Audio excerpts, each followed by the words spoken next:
let's begin with how we start Idea Friendly. And what you want to do is plant a flag around a big idea. I heard a lot about the trails this week. And I heard, and Bob will probably tell me I'm right, that the trail is already here. That I can take my mountain bike or fat tire bike and go ride on the trail. I heard it from Jinx County too. Jinx Township, I'm sorry, I'll get it right. I heard it from them too. You know how exciting that is? That's a huge, big idea. Now it's developing. There are parts that need to be better developed, but it's rideable right now. Wrap your head around that. That's going to bring lots of people here. That's going to excite your campers. That's going to do some fun things for your county.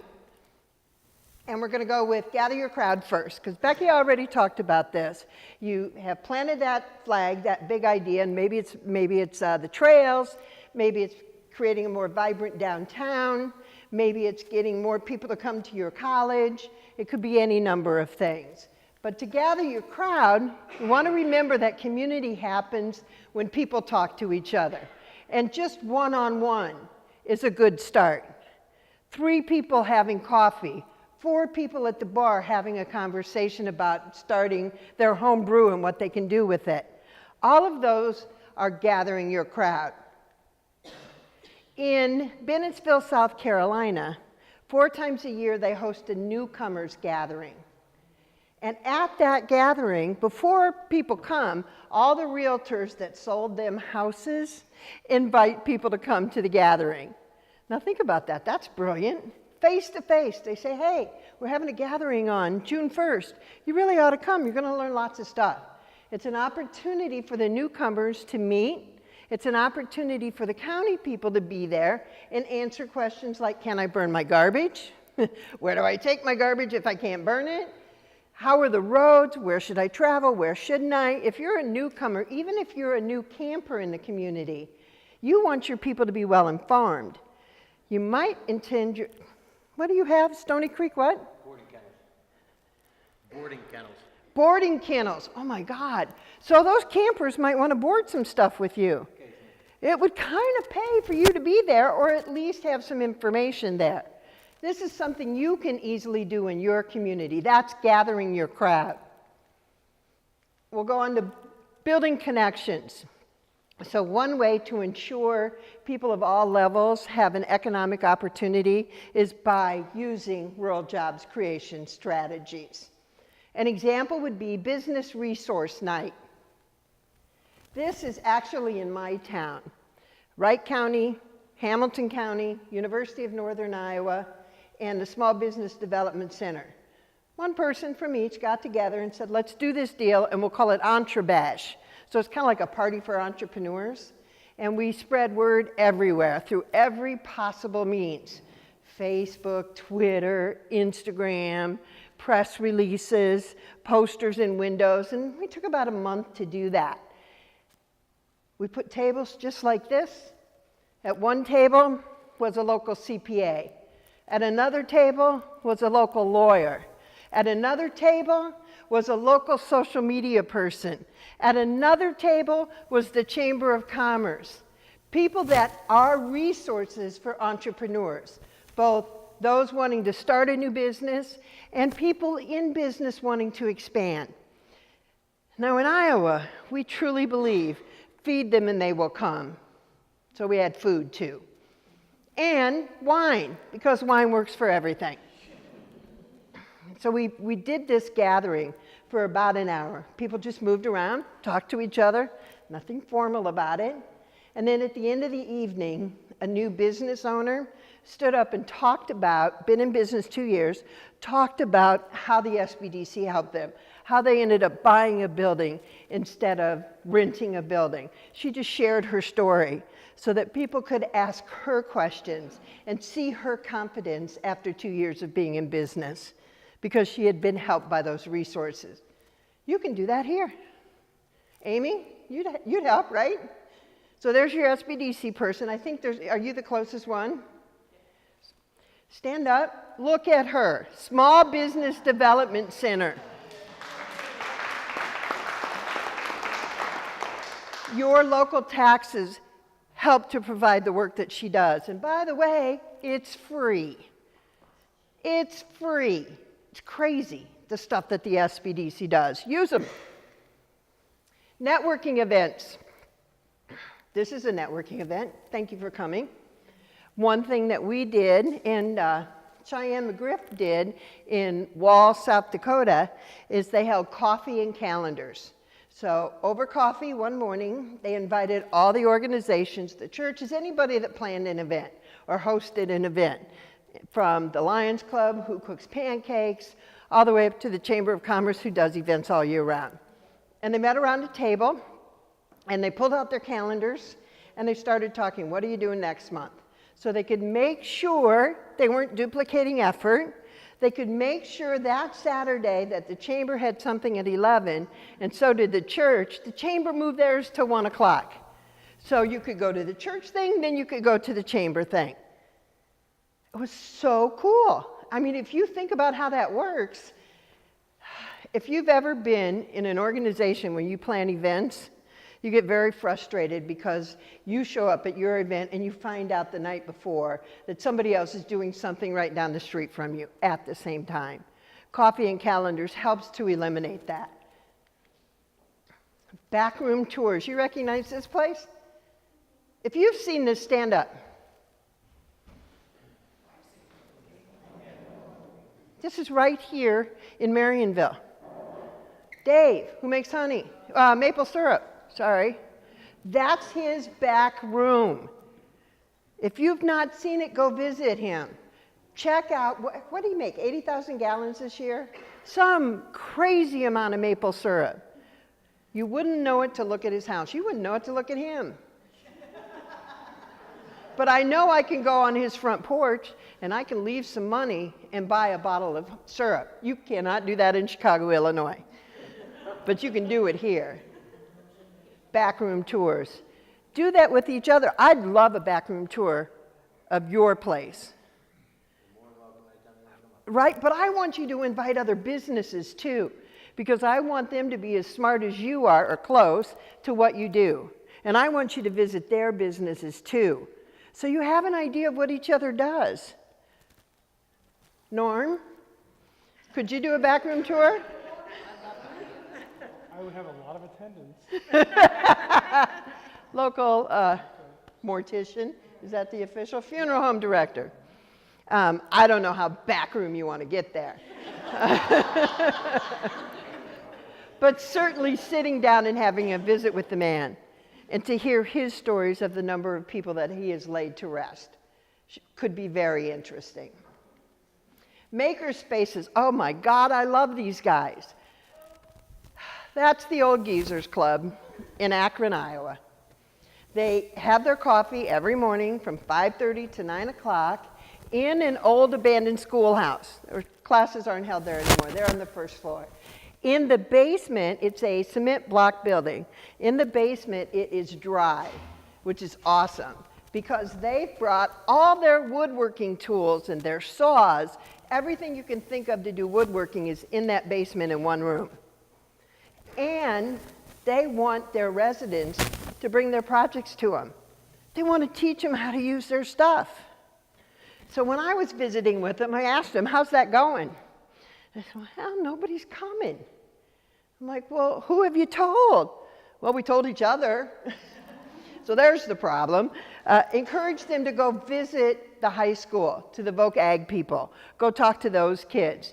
Get them interested in creating projects outside of school. Tie your kids to your community before they leave it. That's one small way to do it.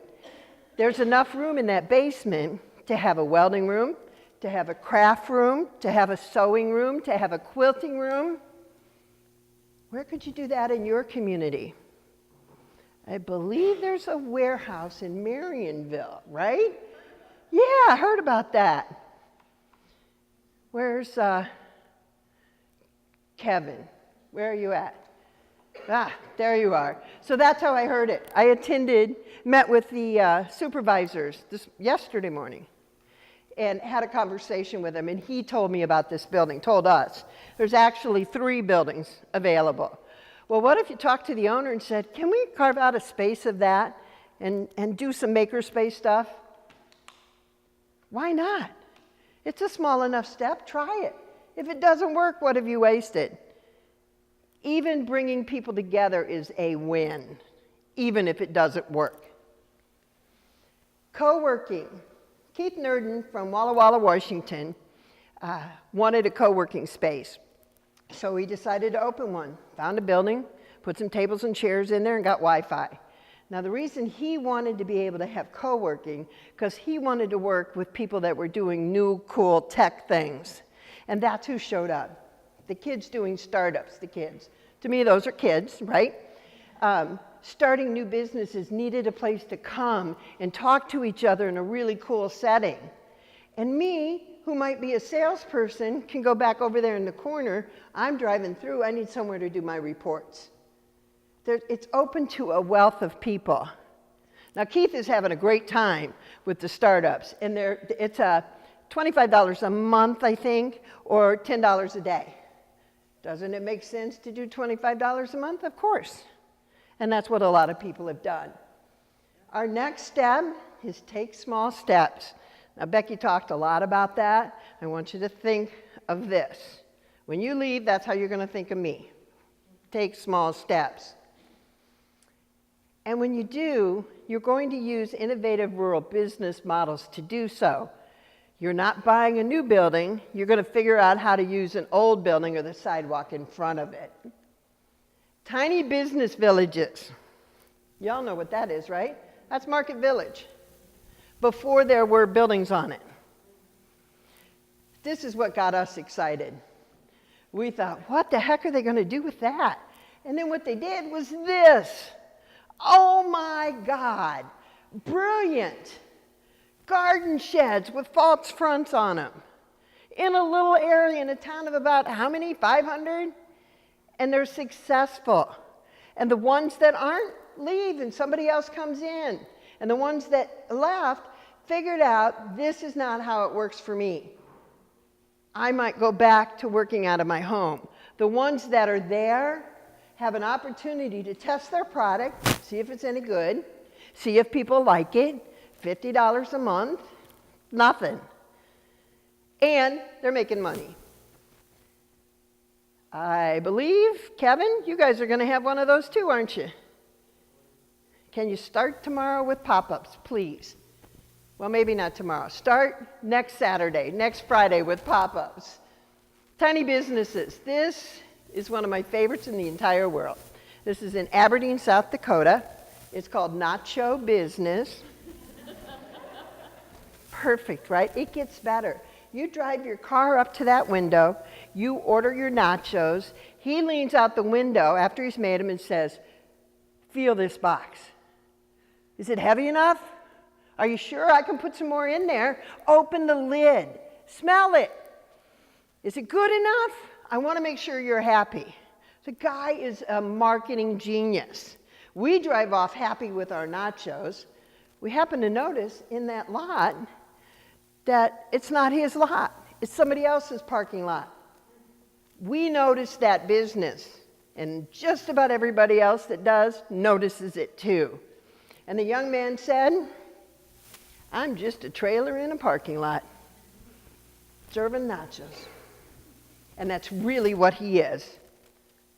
Shared spaces. This is one of my favorite stories too. I have a lot of favorites. And if I could spend all evening, I'd tell them all to you, but you're going to hear a few. This is in Grand Rapids, Michigan. The shop's at Modiv. And this young lady is Rose Ellis. She has one wall when you first come in. That's her space. The place is filled with shared spaces. That's hers. And Rose Ellis said, you could not get me out of here with a crowbar. This is the best business idea I never had. It has changed my life. She sits there and paints huge canvases and people watch her. And she sells just about everything she paints. That's a good business idea she never had. Pop-ups. Kevin, pay attention. Pop-ups are simple. They're just little tents you pop up. or tables that you put your products on. You put the word out, we want to have a pop-up fair. If you have something to sell, we want you to come. And people show up. If the chamber's planning it, they'll call the chamber and say, I'm coming. Put the tables out. This happened to be in the street, but you can have them on the sidewalk. Do it on a Saturday to bring more people into town and let them go to work. Again, economic development at its finest. It's the perfect way for them to try out their product before they spend a ton of money buying a building, fixing it up, buying their product, getting insurance. You see where I'm going. 5 years before you make any money, if you make any money. Let's just try it. Let's try pop-ups in that spot you're thinking about. Have a pop-up fair. Invite everybody from the county to come. See how that works. Business inside a business. This is in Akron, Iowa, too, at the wine cellar over there. And that's one table with soap products on it. Another small business that makes soap. They don't have their own brick and mortar. They want to try out this idea. They started making it at home. They'd like to try it out and see if people like it. So they talk to the winery, who makes their own wine right on site. And you can go and sip your wine at the counter. You can buy bottles. You can look at soap.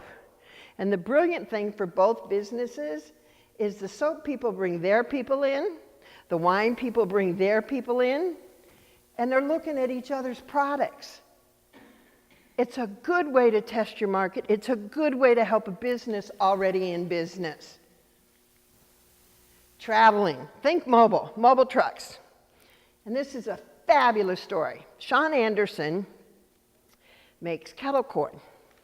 And he started with this big, huge pot in his front yard, making kettle corn. And he would text people, kettle corn's ready. And people would drive up, hand their $5, get their bag, and drive off. We call it kettle crack because it's that good. And he started in his front yard. Well, they made a little bit of money, so they bought a trailer. Cut out the side of it so he could have a window, and started going to fairs and festivals around the state, selling his kettle corn. Had to bring his wife and kids with him because he was selling so much kettle corn. Winter's about to come. His wife said, let's ask the city if we can set up on the corner in the park and let people come to us and we'll serve sandwiches and soup as well. And the city said, sure, we don't care. Go ahead and set up there. Just let us know when you're going to be there. And they said, oh, don't worry, we will. And they let everybody else know too. And it worked out really, really well. Well enough that him and his wife decided to invest in a brick and mortar. They had tested their product out. They knew the kettle corn worked. They knew the sandwiches worked. They knew the soup worked. They bought a coffee shop. A coffee shop. The young man was going out of business. They bought it out from him. So now they sell coffee. And who doesn't love coffee? Soup, sandwiches, kettle corn. And they invited a local winery in to set up their product. And of course, they got a commission off each bottle sold. That's how the arrangement they made. And on Friday nights, they have wine tasting and live music. And this started from kettle corn in a front yard in a town of 8,000, not really big. Big enough to do it, though. And now they own Morning Glory Coffee. And they're open 6 days a week. If you want kettle crack, I got a connection. This lady, I have the fortune to have met her, Miss Daisy. Her real name is Linda Krim. She lives in Springfield, Missouri. Now remember, I'm up in north central Iowa, so I'm 8 hours away from her. Found me online and liked what I was doing. She became a champion for me. It was really very cool. She'd spread news for the stuff we did at Savior.town, for the webinars we host. She'd just share it with everybody. She's 80 years old with rheumatoid arthritis and doesn't get to leave the house very much. But she provides invaluable, meaningful things for the people that she follows. That's the kind of person you want. Who do you know that can't get out at home that could help you out? From as simple as addressing envelopes to spreading stuff online. That's your small but meaningful steps. And of course, those small steps all add up, right? we hosted a thing called the Tour of Empty Buildings. This is when I applied for my chamber job. I'm driving down, I didn't live in town, I lived in another town. I'm driving down the main street and I counted 14 empty buildings. And I thought, holy Toledo, I'm going to have to fill those buildings. I took the job because who doesn't like a challenge? 1 month later, we hosted the Tour of Empty Buildings. And what that was, we got 12 of those buildings who agreed to be on it. We took 1 day from 4 to 8 to have the tour, self-guided. You picked up the map at the chamber. At each location was a realtor or owner to answer how many square feet, to show you the upstairs, to show you the basement. And there was a chamber champion. Now those chamber champions are volunteers, are our ambassadors, are a little bit older, that knew the history of that building. And we wanted them to come to talk about the history of the building. And they did, but they also talked about what would be great in that building, what the possibilities could be. Surprised us all to heck. Because first of all, they knew everybody that was coming through, almost everybody. And they knew that they had kids or grandkids. And they could share with those people, maybe their kids or grandkids could have this kind of business. 10 of those buildings have been filled, and were filled within a year. 10 of the 12. That's crazy, right? We also spread the news online. We got phone calls from Natchez, Mississippi, from Lisbon, Portugal, from Australia, where they've copied our idea or called and asked us if they could duplicate it.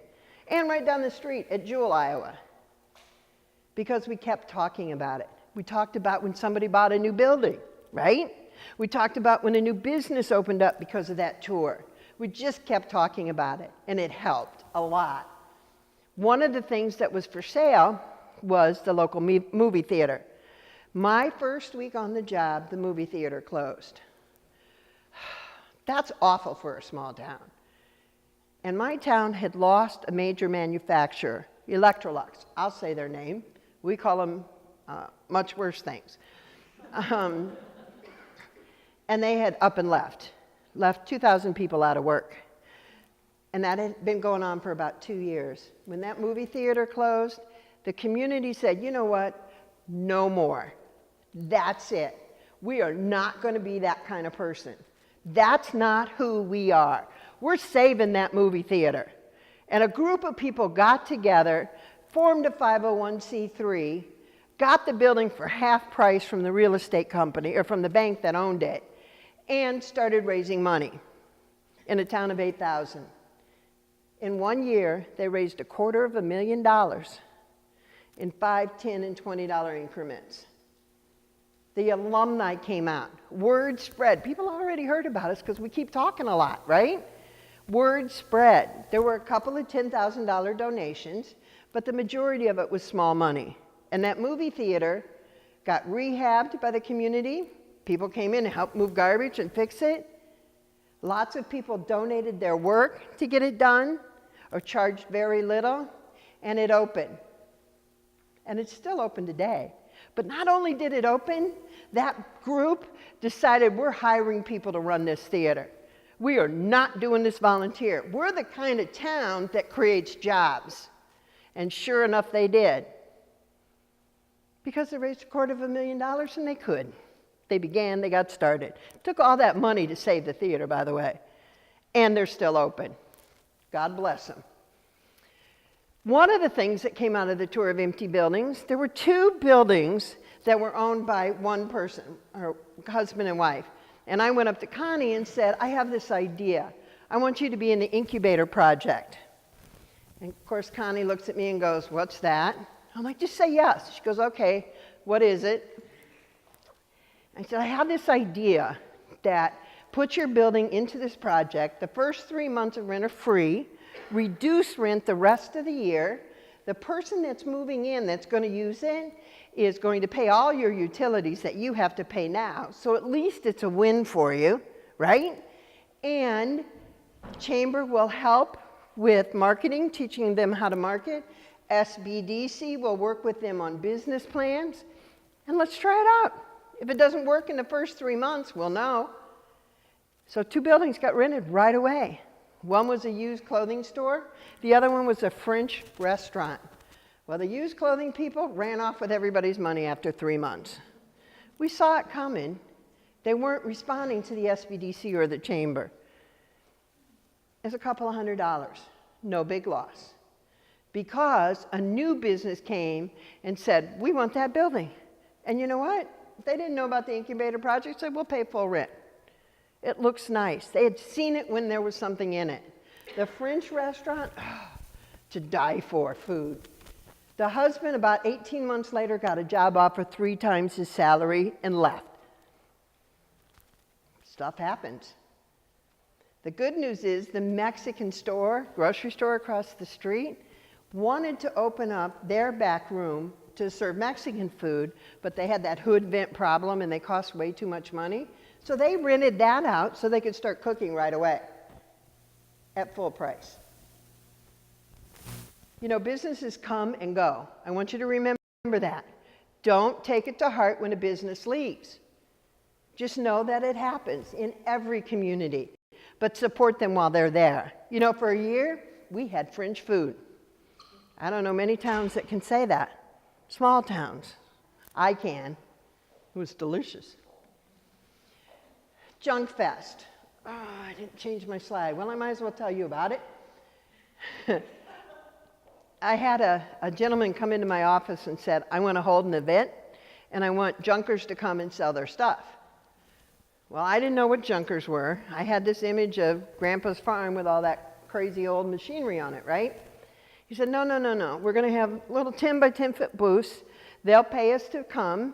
They'll set up. They'll sell their stuff. And we just have to provide security. Well, how bad can that be? Our first year, we had over 40 junkers that set up, paid their money to be there. It was a smashing success. We had over 4,000 people that attended that first year. The 4th year, we moved downtown because the park we were in was getting rehabbed. So we chose to move downtown. Over 7,000 people in 4 years, tons of money, tons of food, tons of opportunity for people to try their businesses out. Not only were there potential business owners, we snatched a couple, but there were people that had crap in their garage and wanted to get rid of it, and it was cool junk. And they made money. The local winery that's out in the country brought their wine in and gave a lot of samples out, sold a lot of bottles. Of course, in Iowa, you can't drink bottles after you bought them. You have to go home with them. But people had a really good time, and the word of the winery got out. And now our community in Webster City, Iowa, is known for Junk Fest. People come from all over. There's no admission charge. You just come and buy junk. And you know, antiques, repurposed, yard art, that kind of junk. Decent junk. Not Grandpa's rusted out stuff. Now let's talk a little bit about becoming ninjas. Y'all know what a ninja is, right? They sneak in, they do something, and they get out. You can do that in your community. You have a boat access that needs cleaning up. Bob, where is it? You have 2 of them? They need cleaning up, right? All you have to do is bring a couple of people together and go clean it. Don't tell those guys. Go at about 4 or 5 o'clock in the morning and just clean it up. Huh? Ask for forgiveness, not permission. Or pay the fine. It's another one of ours. Easy enough to do, though. They're not horrible, but they do need cleaned up. You want to see change in your community? Make it. Do it. Take that small step. Go have some fun. Clean the windows. You know, this is a very cool building. I know there's still tanks underneath.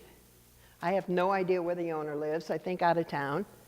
But the windows need cleaned. That piece of plywood needs painted. Have some kids go over there and paint some art on that piece of plywood. Clean the windows. And then have a pop-up fair. Kevin, when you're having your fair, have some over there too, to bring people around the corner. Use what you have. What's this person going to do? He's an out-of-town owner. Is he going to call you up and say, what did you do to my building? And you're going to say, we cleaned it. Just the outside. You want to rent it? Want to sell it? We can help you. Put the spin back on him. They're not going to care if they even hear about it. Walk the lesser known trails. Somebody from Cook Forest told me that and said because it's her spiritual renewal. She goes out on those lesser known trails and it's quiet and peaceful, no cell service. You can't be on that stupid thing while you're walking because it won't work.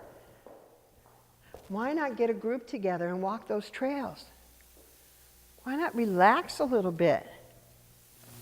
Take some time off, if only for a day, and then take pictures when you're on the trails. When you get back to your house, share them online so that the Miss Daisies of the world can find you and become your champion. So the local people can say, I didn't know we had that. Where's that at? I think I need to go for a walk. Use what you have. Which leads to be more supportive.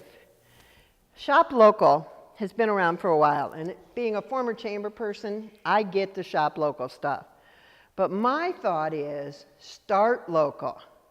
Before you drive to the Walmart, see if somebody in town has it. Start local. Support each other across the county.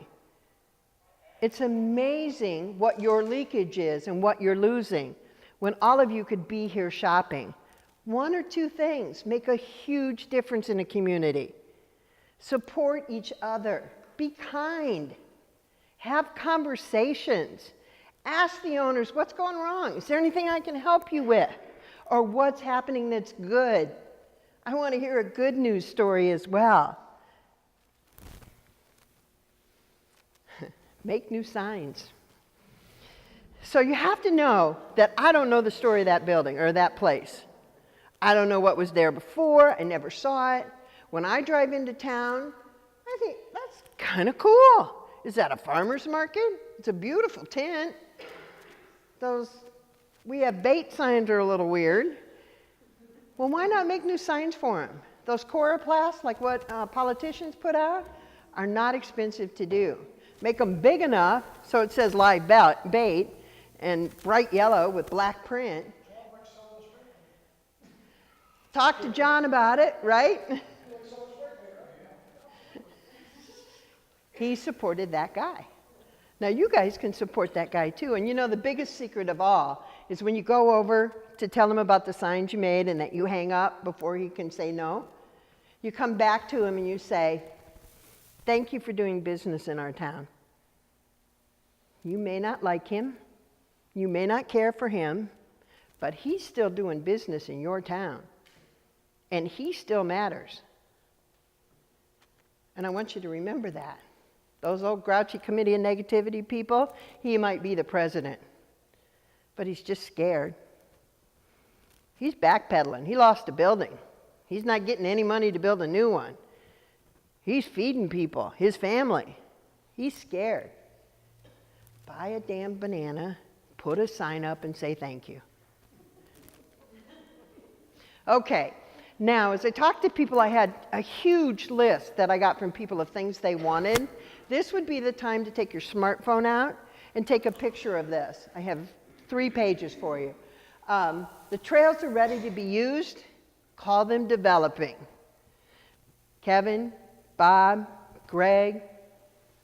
Good thing I can see you all, mostly. Basil, Norm. Please do that. People listen to you. Tell them we got trails. Have you been on them? You know, we got one that's gravel. It's really kind of cool. Those mountain bikers really like it. Spread the word. There are crazy people out there that want to be on those damn gravel trails. Let them know.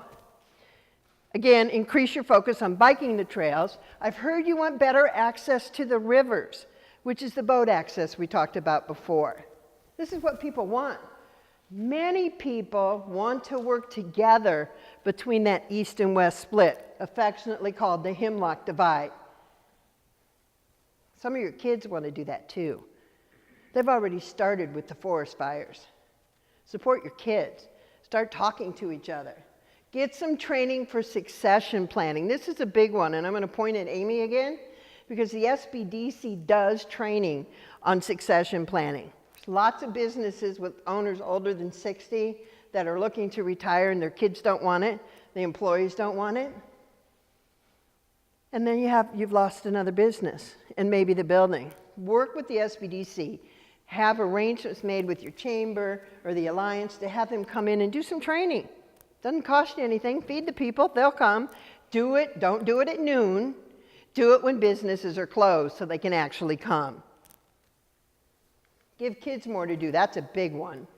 The list again is how about an architectural project to identify the many types of camps. Now when I first heard the word that you have lots of camps here, I'm from Iowa, and when I think of camp, I think of church camp, where you have one big building and a bunch of small ones around it. And I'm like, people are coming to church camp? Really? That many? I was quickly straightened out, driven around, got to see some of the camps. For me, they're cottages. They're summer getaways. They're awesome. And they come in many various levels, 30s, 40s, 50s. Think about when they were all built. That's a great Boy Scout, Eagle Scout project to do that. And make it available to anybody that wants it. Give it to the realtors, give it to the alliance, give it to each other, make it available. How can we add more park activities? I was asked about that. That ties in with gives kids stuff to do. So think about how you can do that. Can you put in new play equipment, like what Becky shared her 2 nephews were on? What kind of things can you do? Ask the local clubs in the area, not just the county, to ride the trail and give some feedback. So this trail, this developing trail that hasn't had anybody really, I think, ride the entire thing, ask some of your local clubs, look around you, look in the state, and say, our developing trail is open. We'd love your feedback. Would you come ride it? They will come. And they'll also tell you what's wrong with it and what's right with it. And they'll talk about signage with you. These are the people that use it. Learn from them. Find out what they want. And it costs you nothing, an invitation. Do the same thing with the lodging owners. Get them together and have them talk to their travelers that come and visit and find out what the travelers want. I mean, you guys know what you want, and I know what I want, but the people that are paying money to come here and travel, you want to find out what they want too, so you can try to be able to provide that. Add bike racks in convenient places. They're easy to make. There's lots of cool designs. Just Google bike racks, and you'll be amazed at the stuff you see, using products you have already right here in your community. And finally, we'll go over the Ninja Ideas review for you. Boat access cleanup, clean the windows, walk the lesser-known trails, take pictures and share them, be supportive, and make new signs. I've talked a lot. I want to thank you for giving me the opportunity to visit your community, to talk to people, to find out what you like and what you're looking for. That gentleman and his wife back there are talking about doing barn signs, barn quilt signs. I'll get it yet. So if you're interested in that, stop and visit with them. And thank you.